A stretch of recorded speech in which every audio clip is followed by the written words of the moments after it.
Welcome to Star Wars Characters Explained. In today's episode we're going to learn about one of the most mysterious and fascinating members of the Sith Empire's Dark Council, Darth Jadus. Before we get into the story, I quickly want to say that if you go on to enjoy the video, perhaps consider subscribing and joining me for a lot more in-depth stories like this one. Also, don't forget to hit the bell next to the subscribe button so you're always up to date with the latest episodes of Star Wars Characters Explained. Born presumably in 3688 BBY on Dromund 7 years before the start of the Great Galactic War, the young human boy who would become the menacing figure known as Darth Jadus was trained in apprenticeship by the Sith. As he trained, Jadus was rather secretive, preferring not to show his feelings to anybody, but at some point during the Great Galactic War, he became a father. This girl, who had become to be known as Darth Jadus, would go on to be his apprentice, but tensions rose between the two, with Jadus beginning to resent Jadus. As he grew, Jadus's power became something to truly fear, and he quickly rose to prominence during the war, acquiring a position on the Dark Council. He was known to be very reclusive, enigmatic, cold, seething, brilliant. However, he never showed emotions, something very unusual for a devoted follower of the dark side. Jadus, like his fellow council members, took control of one of the 12 spheres of influence, a position of power that gave a Dark Council member complete control over a certain political position in the Empire. Jadus took control of Imperial intelligence, overseeing the entirety of the Empire's spy network. However, Jadus was clever, manipulative, and began to use the spy network for his own means. As he sat on the council, he became disillusioned with his peers, who were constantly power struggling, fighting over politics, impelling the hatred of aliens, and Jadus intended to change this. Jadus wanted to lead and unite the Dark Council and eventually the Empire into following one cause: the democratization of fear. I believe we must spread the ways of the Sith to the Empire entire, plant terror and hatred in every heart. I believe in the democratization of fear. Anger, hatred, fear, emotions hoarded by the Sith.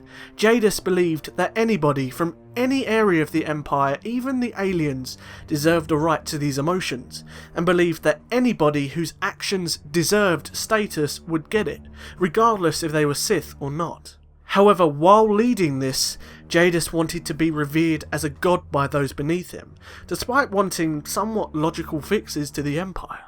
After the discovery of insurgents attempting to plan an attack on Kar City, at some point in 3643 BBY, Jadus personally entered the intelligence sector of the Imperial Citadel, and was noted for causing physical pain to those around him. He was considered to be the most powerful Sith in the entire Empire, second only to the Emperor himself, a belief that even the Emperor shared, who considered Jadus to be the greatest Sith his Empire ever produced. Jadus personally tasked a young, rising Imperial agent to hunt down the insurgents, much to the disapproval of the Imperial Intelligence Keeper, the man third in command of the intelligence sector, behind Jadus himself and the Minister. Keeper wanted Jadus to hire a more experienced agent. However, Jadus believed that a fresh, loyal agent would be better suited to discovering any form of treachery within the ranks. After delivering his message, he left for his ship, the Dominator, and oversaw operations, wanting the terrorists to be swiftly destroyed before his return. He planned to take 1,000 Sith, dignitaries and slaves into the galaxy to show them his vision of a new future. However, despite the agents saving Kar City, the terrorists managed to sabotage Jadus's ship and obliterated it from orbit, leaving not one survivor. Or so the Empire thought. It was Jadus's plan all along, manipulating the terrorist organisation known as the Eagle Terrorist Network into achieving his goal of bringing a new order to the Empire. Although his ship, the Dominator, was supposedly destroyed, Jadus, using the Force, held the ship together after it was partially incinerated by Schwarz gas and escaped with it to the Artus system, where he secretly enacted his plan, away from the prying eyes of intelligence and the Sith. He used the Imperial-loathing Eagle terrorist network to sow terror across the Empire, targeting vital assets. The network, while doing this, begun the construction of machines known as Eradicators, orbital satellites that bombarded planetary surfaces. But Jadus was surprised when he learned that the agent he hired to hunt down the terrorists on Dromancast, now known as Cypher 9, unravelled the Eagle network, found the Eradicators, the launch codes, and killed their leader, who revealed that someone within the Empire had betrayed them. A short while after, the Imperial intelligence discovered a mysterious dreadnought hiding in the Artus system, and Cypher 9, along with Watcher 2 and Kalia Dejanis, infiltrated it and travelled to the bridge. They once again felt the painful aura of a certain Sith Lord, and Jadus was revealed to have survived, surrounded by zombie-like devotees. He offered Cypher 9 the chance to discuss his plan, as he felt the agent had become worthy of his respect. He spoke about his disapproval of the Dark Council and his plan to overthrow them so that he could stop the constant infighting and unify the Empire entirely through fear. He planned on using the Eradicators to bombard specific areas of Dromancast, killing and destroying the assets of his rivals. As the chaos ensued, he would return to the Council and unify them under his rule. He offered Cypher 9 the chance to give him the codes so he could enact his plan. However, from here, Jadus' story is conflicted. Just like himself, there is a shroud of secrecy behind his fate. The reports are inconclusive, and it's not known what is and what isn't accurate. However, there are 3 supposed stories. The first report is that Cypher 9 managed to convince Jadus that he'd lost, that his shroud of secrecy would be removed and exposed to the Empire, and his plan would never see the light of day, to which Jadus realised was true. Understanding that he could not win, he offered his ship and the Eradicators in exchange for his freedom. He disappeared into the unknown regions and vowed to return. Now, the last 2 reports were more popularly accepted throughout the Empire. The second was that Cypher 9 sabotaged the ship whilst deceiving Jadus into believing they were on his side by firing the Eradicators. Then they betrayed and fought him.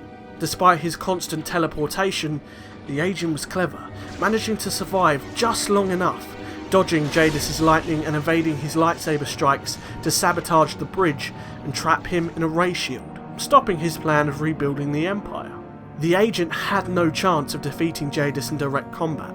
In fact, almost nobody has a chance, but the ray shield gave them the time they needed to call in several other members of the Dark Council to take him captive, and he was supposedly put on trial by the Council itself, in utter secrecy. The final report suggested that Cypher 9 secretly became Jadus' herald, the Hand of Jadus, his personal agent in the future empire that he planned to build. Cypher 9 was tasked to kill Jadus' daughter Jorid so he could reclaim his council seat. However, Jadus analysed the war, and for mysterious circumstances came to realise that it wouldn't be the right time to take control.